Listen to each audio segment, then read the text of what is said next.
Command Point is sponsored by Crossfire Games. Use code CommandPoint25 at checkout to get 5% off your next purchase. Link in the description.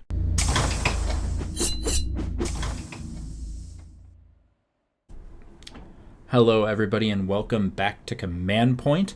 I am Shane, and today I'm going to give you guys 5 very easy tips to start winning tournament games at your locals, or even at bigger tournaments if you want to travel. These tips are universal. They're going to be relevant no matter which team it is that you're playing. Top players do all these things. Whether they think about it or not, they do these things. And none of them require you to have like a galaxy brain level understanding of the game or of your opponent's faction. It's just principles to abide by. And if you can follow these, I think you're going to start winning games. And a lot of these things, you're going to hear me say them and you're going to go, what? There's people that don't do these things? Actually, most players don't do these things. So if you don't do these things, don't feel weird, because it's weirdly normal. So let's just get right into it. Number 1, measure opponent threat ranges. Seriously, it is such a simple thing that players just don't do. I think it's the most common thing that I see lower and mid-table players just refusing to do. I've watched so many players move their operatives up the board without beforehand like glancing over to see how far my melee operatives can charge or how far my gunners can get up the board and get a shot off. You're never going to lose a game of Kill Team by avoiding getting hit, so just be careful. Literally just reach across the table with your measuring stick and check for yourself. Don't be afraid to work it out with your opponent either, because people are going to help you out. They're not going to waste your time or say, no, I'm not going to help you. You figure it out yourself. Just figure out what the ranges are that your opponent can get to and stay out of that range. Stay 0.1 inches out of that range if you want to get up as far as possible without putting your models in danger. Don't make it easy for your opponent to kill your operatives, really is the crux of this tip. Number 2, and these are going to get a little more in-depth as they go on, but we're starting with the simple ones. And all of these ultimately are pretty simple. But number 2, ask questions. Ask lots of questions. Don't be afraid to ask the same question multiple times. And when I'm saying ask questions, I'm talking about ask your opponent questions. Most information in Kill Team is open. It's an open information game. And there's no expectation to know every rule for every team. Nobody's expecting you to do that. I don't know every rule for every team. Dan, who just won Worlds, probably doesn't know every rule for every team. It's not really a normal, common thing. The people that, if there is somebody out there that knows every rule for every team, it's probably not the person winning all the tournaments. It's okay to not know all that. So many players just don't ask questions about the opponent's team, and they opt to instead just find out as things happen to them, which is a good way to just get gotcha'd and lose a game. I find myself saying in tournament games a lot, like, sorry in advance, I'm probably going to end up asking you the same question multiple times. I'll probably ask, hey, what does that guy do? I know you've told me 5 times already. Forgive me, but I just need you to tell me again. That's okay. That's normal. You're allowed to have as much information to you as possible. This is okay, and I promise your opponents will not care. I do not care if somebody asks me questions about my team over and over again. That's fine with me. I'd rather they ask and know than find out and be like, oh my god, I had no idea about that. Guess the game's over. But yeah. So number 3, and this is a really only seen at the top tables for the most part, and some mid-table players will do this, but do not be afraid to push back. Look, Kill Team is a social game, and it can sometimes be kind of awkward stopping your opponent and saying, hey, I don't think you have that shot actually, or, oh, I think you might have moved a little bit too far there, like a 1/10 of an inch too far forward. You aren't being a jerk by making sure that your opponent is playing by the rules, and if they're messing something up, there's a pretty good chance that it's not on purpose. If your opponent does something and you're not sure about it, just say, 1 second. You don't even have to tell them that you think they're doing it wrong. Just say, hold on a second, pull out your phone, pull out the app, read the rule that they're referencing yourself, And, if they're doing it right, you don't have to say anything. And if they're doing it wrong, you can say, oh, hey, actually, I think it doesn't work like that. It doesn't have to be like a confrontation, I guess. And if they're wrong, it is okay to politely let them know that they're doing something because they probably want to know. They might not even be doing it on purpose, but even the most experienced players, the most confident players that you're going to run into, mess stuff up sometimes. And also, if you're disagreeing on something, to piggyback off of this point, it's also okay to call a judge over. Not every judge call is an accusation against a cheating opponent. Sometimes it's just getting a neutral third party to come in, make a decision, and progress the game forward. Number 4, think about sequencing. Now, what is sequencing? Well, basically, it's the order in which you choose to activate your operatives. So, obviously, think about that.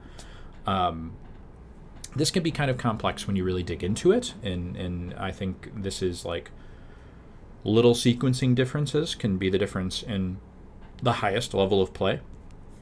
But to keep things simple, as you're trying to win games, think about it this way. Early in the game, try to activate your most threatening operatives last so that you're moving them somewhere with the most possible information of the board state. And later in the game, once the fighting has begun, prioritize activating your operatives that are in the most immediate danger. Obviously by order of importance. If multiple models are in danger, activate the most important one of your models that is in danger.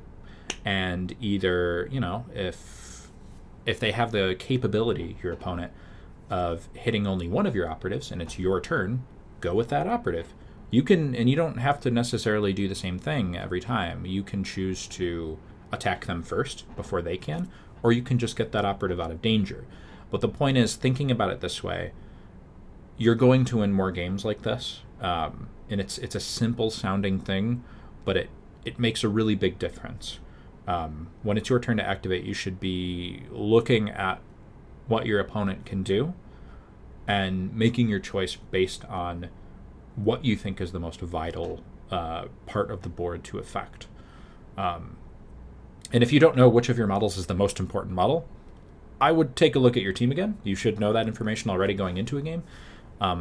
Like with a lot of guard teams, hey, the Melta, kind of an important model. If it's top of turn 2 and you just want initiative and your opponent has a shot on your Melta gun, go with the Melta.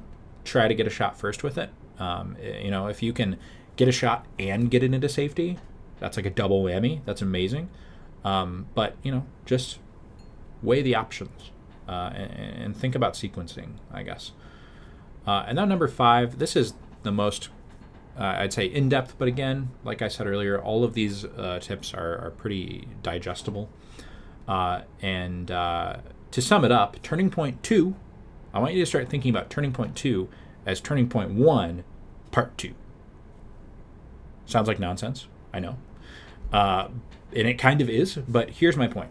It's okay to play passive in the first 2 turns of the game as long as you're setting yourself up to do well in the second half of the game. Effectively, don't move your models up into the middle of the board on Turning Point 1 just because you're technically able to start scoring victory points on Turning Point 2. 2/3 of the points are scored in the 3rd and 4th turns, in the second half of the game. I encourage players who are learning and trying to up their competitive game to start by being passive and slowly figuring out the moments where you can kind of tune up that aggression and start, pushing the barriers a little bit of your regular kind of defensive game plan. If you're doing this and your opponent isn't, you're going to have games where they just hand it over to you because they move up a model too early and they give you a key kill just because, I can score points next turn. I should move my models up onto the objectives to get ready to score them. This is a lethal game. It's in the name. It's Kill Team. If you're attacking something, you're usually doing so in the hopes that it dies. And if it doesn't, that's usually kind of a failure. That's a bad thing. There's some games like Marvel Crisis Protocol where you can attack something and it's okay if it doesn't die sometimes. Obviously, it's nice if it dies, but that's not always the expectation. In Kill Team, if you're going up with your Melta and you're shooting something, you need it dead. You need that Melta to get the kill. So, I mean, unless you're fighting elites, then it's okay to take a chunk off of a guy to try and finish him off later. But basically what I'm getting at is play passive, wait for your opponent to make mistakes, and then punish them instead of going out of your way to be the proactive player, just for the sake of it, you know? It's not inherently bad playing proactively in Kill Team. A lot of players have a lot of success doing it, but it's not as easy. And I'd say a lot more players lose games by being meaninglessly proactive than win games, especially at mid and lower tables. And if you're watching this video, you might not be a super experienced player. So make your games easier. Don't go Looney Tunes just for no reason. But yeah, that pretty much sums up the 5 pieces of advice that I wanted to give to players to start winning tournament games and to start leveling up their game. I mean, it's easy to do well, it's not easy, but you know, you can always watch a faction deep dive and learn the ins and outs of a team. But if you're not playing Kill Team properly, in terms of the competitive side of things, you're still going to lose games no matter how well you know your team. So the stuff I said in this video is applicable to any team. And if you follow those principles, you're going to have more success than just, you know, one-tricking a team and figuring out every little interaction, but not actually having like the nitty-gritty experience. So, you know, go back, watch this again, listen to what I said 20 times if you need to, that's okay. And just try to soak it in and try to apply all of these things in your next games and just tell me in the comments how it goes and if this helps you, because these are things that help me and have leveled up my game as I've played, not just Kill Team, but, you know, other games too. So yeah, everybody, thank you for watching. Go ahead and hit subscribe if you haven't. There's a lot of people that watch these videos and listen to these videos that might not even realize they're not subscribed. They just watch everything that comes through. If you want to subscribe, we would really appreciate it. It helps us out a lot. Special shout out to everybody over at patreon.com/commandpoint. You guys are the best. We're going to hopefully have more TTS Bat reps coming up pretty soon for the Weird Boys. And other than that, you know, everybody have a good day and take it easy.